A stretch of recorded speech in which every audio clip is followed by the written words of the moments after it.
jaalalleetiya yaada milkiitiya at nama addaatiya obsituutiya ang si arguu yaademe akkamiin taya yaa bareedaa uumaa rabbii badhase alaaf keessa killee tolcheesi bareechee yaa waaqa galanii keeysi kana laate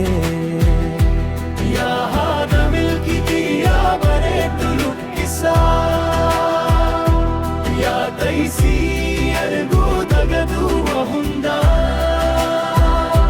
rahaa qalbiitii yaa jannata duniyaa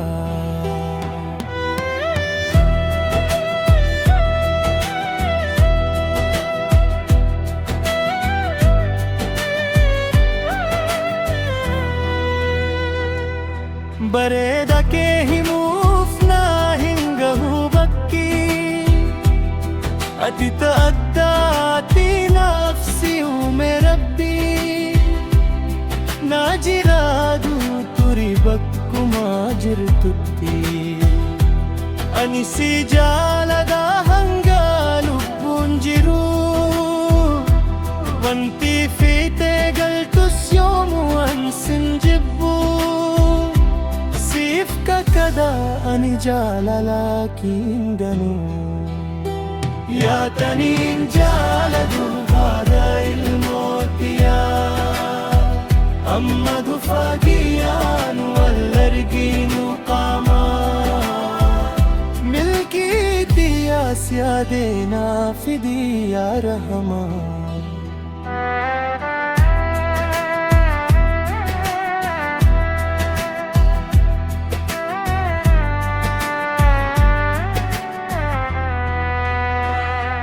yaa haadha manaa koo yaa halaalaatiya kennaa rabbii guddaa irra kaaltu hundaa naa jiraadu fayyaan hanga dhufuuf guyyaa ani si jalaada dabalee milkiitiyaan waliin gammadiyyatillee amma gahaa guyyaan obsiyaa jaalallee ansin boona yoomuu sitti kaanfatu ika rabbii keessaa yoomuu naa jiraadu yeroo maraatis du'aayii naa kadu abbaa manaa kee baay'ee si jaalatu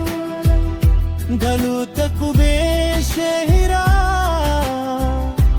haadha manaa tokko kabajamtuudhaaf meelee